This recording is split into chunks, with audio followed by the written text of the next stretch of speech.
நீங்கள் பார்த்துக் கொண்டிருப்பது உங்கள் விஜய்.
இப்போதெல்லாம் சதியும் ரோகிணியை போல் தாமதிக்க தொடங்கிவிட்டாள்.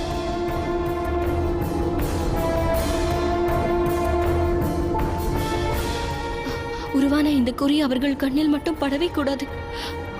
சதி, என்ன இது? விழாவிற்கு வரும் எண்ணமில்லையா உனக்கு? பார்த்தாயா, நான் அப்போதே கூறினேன் அல்லவா, இவளும் ரோகிணியை போல்தான் நடந்து கொள்கிறாள்.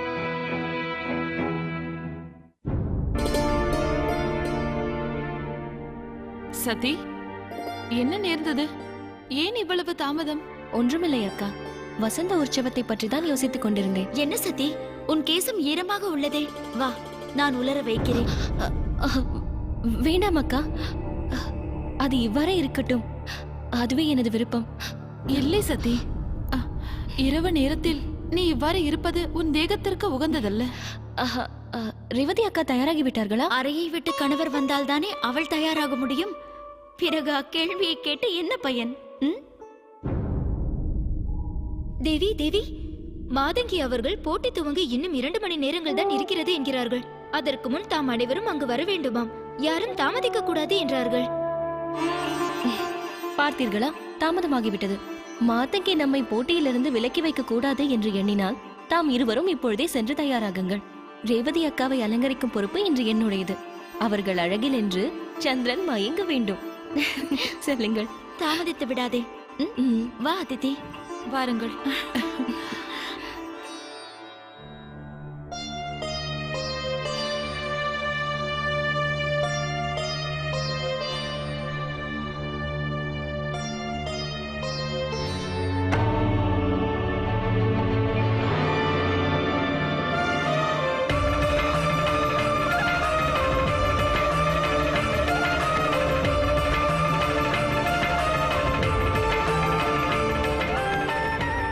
தமது ஸ்பரிசத்தால் ஏற்பட்ட இந்த குறி இந்த ஜென்மத்தில் என்னை விட்டு விலகாது.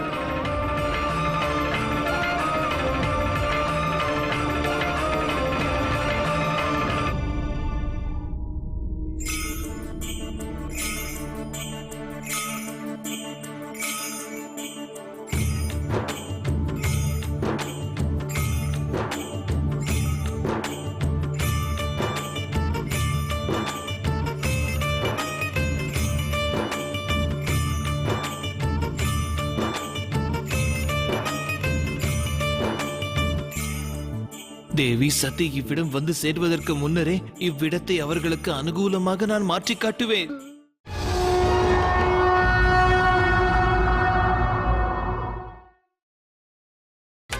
நீங்கள் பார்த்துக் கொண்டிருப்பது உங்கள் விஜய்.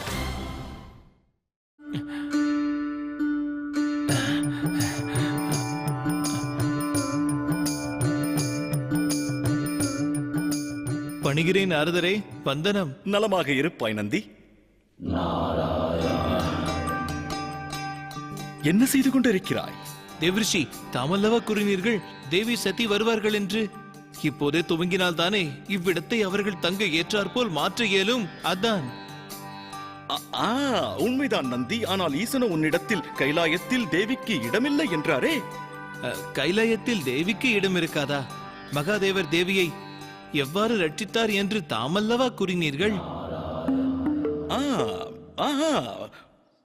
அது உண்மைதான். அவர் தேவியை மட்டும் ரட்சிக்கவில்லை, பலரை ரட்சிக்கும் முயற்சியில் தான் அவ்வாறு செய்திருக்கிறார். தாம் அவ்வப்போது கூறும் வார்த்தையை மறந்துவிட்டீர்களா? இவை அனைத்தும் நடக்க வேண்டிய விதி என்றுரைத்தீர்களே.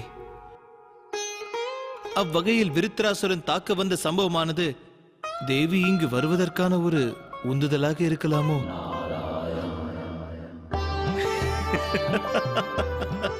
நந்தி, இவ்வினாவினை நீ பிரேசூடனிடத்திலேயே வினவலாமே. ஈசன் இப்போது எங்கிருக்கிறார்? மகாதேவர் மயானம் சென்றிருக்கிறார். ஏதோ ஒரு அகோரி சாதுவோடு ஆலோசனை செய்யவிருக்கிறார். நாராயண நாராயண.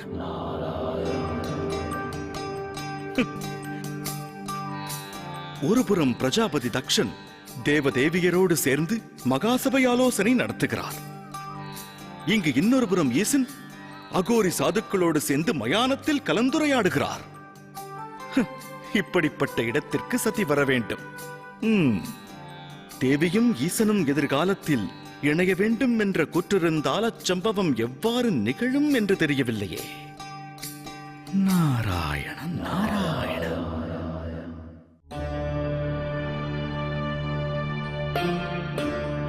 மன்னியுங்கள் தேவேந்திரரே, பிரஜாபதியின் தவணலை களையும் சந்தர்ப்பத்தை என்னால் வழங்க இயலாது. நடக்கவிருக்கும் மகாசபை கூட்டத்தில் குழப்பங்கள் சூழ துவங்கிவிட்டது. இனி தாமதிக்கக்கூடிய ஒவ்வொரு வினாடியும் நமக்கு ஆபத்தை விளைவிக்கும். இது பற்றி பிரஜாபதியிடம் எடுத்துரைக்க வேண்டும். அதோடு அல்லாது அது அவசியமானது.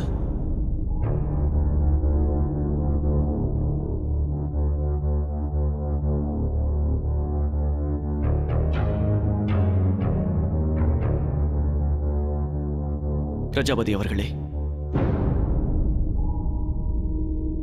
பிரஜாபதி அவர்களே, பிரஜாபதி அவர்களே,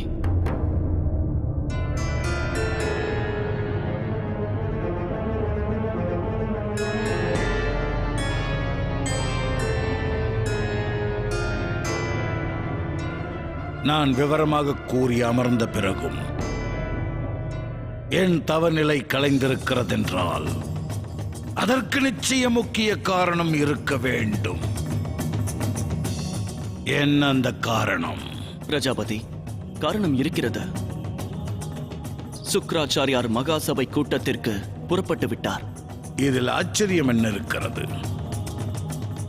நம் அழைப்பை ஏற்றுதானே வருகிறார். அழைப்பு அவருக்குத்தானே, அவரது படைக்கு இல்லையே. விவரமாக உன்னிடம் கூறியிருக்கிறேன். மேற்கொண்டிருக்கும் இந்த தவம் முடிந்தால் உன் கேள்விகளுக்கெல்லாம் பதில் கிடைத்துவிடும். ஏன் இந்த கவலை? நீ பயம் கொள்ள தேவையில்லை தேவேந்திரா. நான் இந்த தவத்தை முடிக்கும் வரையில் பொறுமையோடு நீ காத்துக் கொண்டிரு.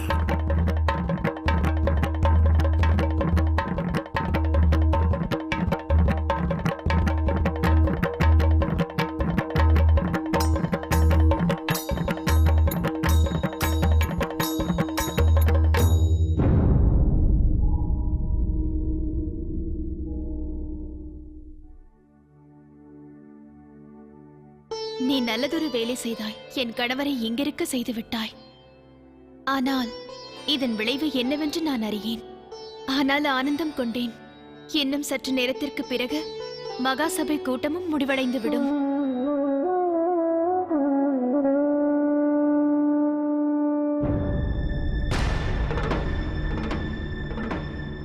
சதி, தந்தை நடத்தவிருக்கும் மகாசபை ஆலோசனை கூட்டம் மிக மகத்துவம் வாய்ந்ததாக போகிறது.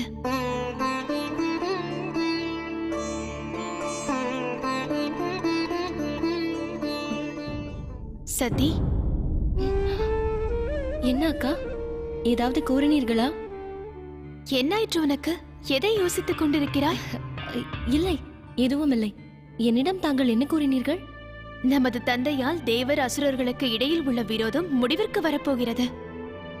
ஒன்றை அறிந்தாயா சதி? விழாவிற்கு விசேஷ விருந்தினராக யார் வரப்போகிறார்கள் என்று தெரியுமா? மகேஸ்வரர்.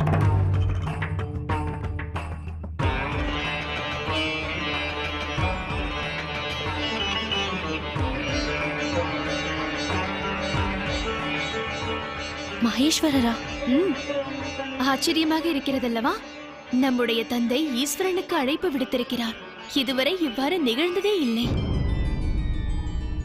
இந்த முறை ஏதோ ஒரு பெரிய மாற்றம் நிகழவிருக்கின்றது சதி. அந்த மாற்றம் என்னவாக இருக்கும் என்று நான் அறியேன். ஆனால் மாற்றமானது நிச்சயமாக நடக்கும். அது என்ன மாற்றம் என்பதை நான் ஓரளவு அறிவேன் அக்கா. இதுவரை நடந்த சம்பவங்கள் அனைத்தும் அர்த்தமற்றது அல்ல. இப்பொழுது நடக்கும் சம்பவங்களை பார்க்கும் பொழுது நான் சரியான திசையில் தான் நடக்கிறேன் என்று தோன்றுகிறது. என்ன நேர்ந்தது சதி? நீ ஆனந்தம் கொள்ளும் அளவிற்கு நான் என்ன கூறிவிட்டேன்? ஒன்றுமில்லை அக்கா. தங்களுடைய அழகை கண்டுதான் நான் ஆனந்தம் கொண்டேன். நிஜமாகவா?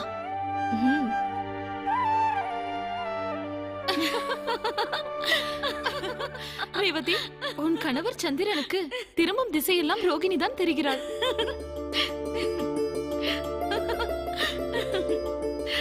ரேவதி, ரோஹிணியின் ஆடைகளை தருவதற்காக நான் அவளது அறைக்கு சென்றேன். அறையோ இருண்டு கிடந்தது. அறையில் நம்முடைய தாசிகளும் விளக்கேற்றி வைக்கவில்லை.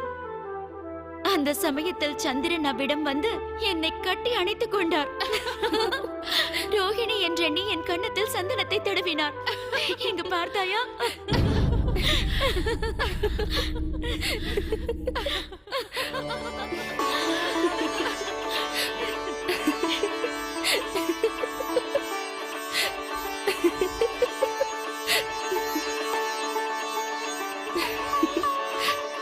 சதி, என்ன நேர்ந்தது? எதை பற்றி என்ன இவ்வாறு புன்னகைக்கிறாய்?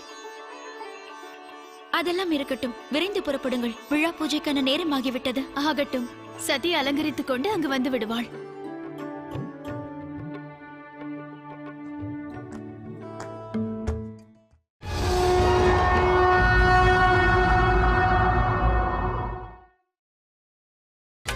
நீங்கள் பார்த்துக் கொண்டிருப்பது உங்கள் விஜய்.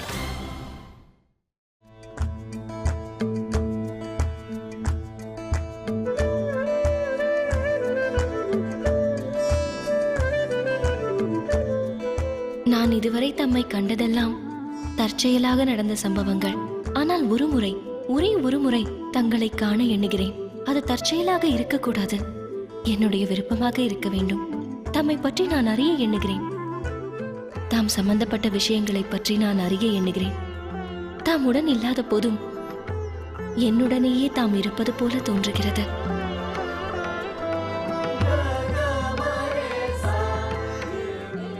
தாம் அருகில் இருக்கும் உணர்வால் அனைவரையும் நான் விலக்கி சென்று கொண்டிருக்கிறேன். காரணம் தெரியவில்லை. நான் என்னிலிருந்தே விலகுகிறேன். இதில் ஆச்சரியமான விஷயம் என்னவென்றால், இந்நிகழ்வுகள் அனைத்துமே ஆனந்தத்தை அளிக்கின்றன.